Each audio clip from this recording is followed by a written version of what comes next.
Hello, I'm gonna tell you something. Why do birds chirp in the morning?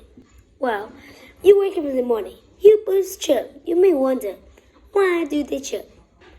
I mean, it's so noisy.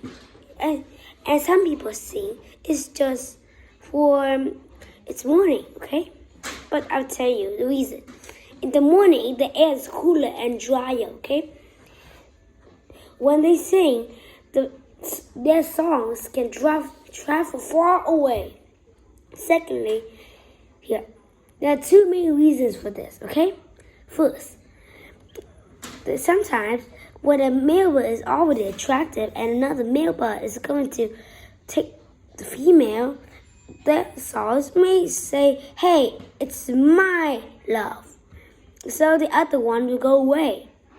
Secondly, sometimes when in far away distance, okay, when they sing, their songs can sometimes tell, "Hey, I love you, come to me." So the female birds may hear it and will come, okay? And so lastly, do you know that birds also sing to show that they are the strongest? Well, when they wake up early in the morning, they don't have a good breakfast or maybe no time to warm up. If a bird is still strong enough to sing, it means this male is the strongest. So, thanks for listening.